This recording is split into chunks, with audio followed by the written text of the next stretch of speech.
Dr. Sarah Woodin, you were a researcher at the School of Sociology and Social Politics. I know you're now into mechanical engineering, but at Leeds University, you prepared a report, a research project on violence against women with disabilities. Can you just tell me what your conclusions were? Yes, we looked at several aspects. We looked at the law. We also got the perspectives of service providers and of disabled women themselves, and the conclusions are quite wide-ranging.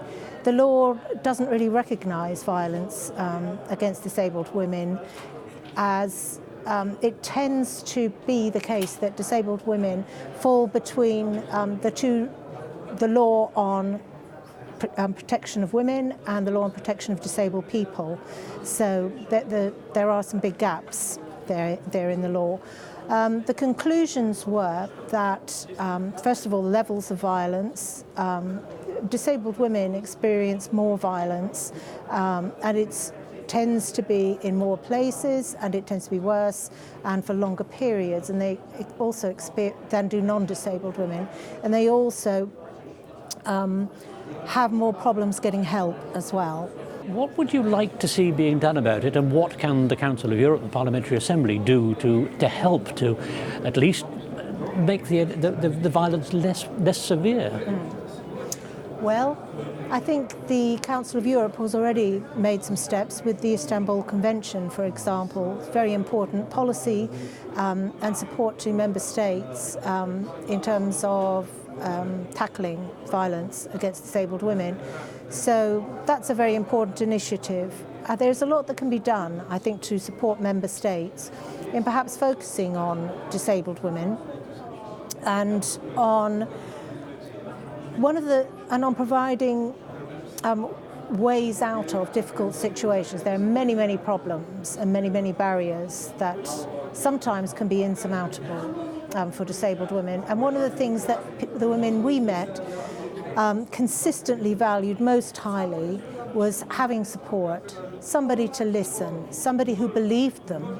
Many women, in fact, were not believed when they reported violence, but having somebody who does believe them, and also encouragement to seek help. That was very, very important for women. Also, imaginative solutions, not requiring a woman who has an accessible house where she is experiencing violence to be moved out, perhaps, into somewhere that's inaccessible, or worse, having to move into an institution because that is the only accessible place. Imaginative solutions that perhaps enable the woman to stay where she's living. Those were the kinds of things that helped, and also support to move to new situations. For example, if a woman is receiving assistance from municipalities, it's often very difficult to flee violence and move to another area, because you have to go through a whole new process of being assessed as eligible for violence, and that just simply isn't feasible if you're facing violence because it's that point of leaving that is the most dangerous for women. So you have to do it very, very quickly.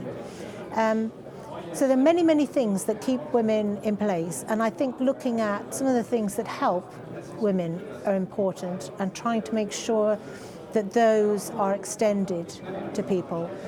Many of the solutions are long-term, and many problems are deeply entrenched. So it's long-term action that's needed.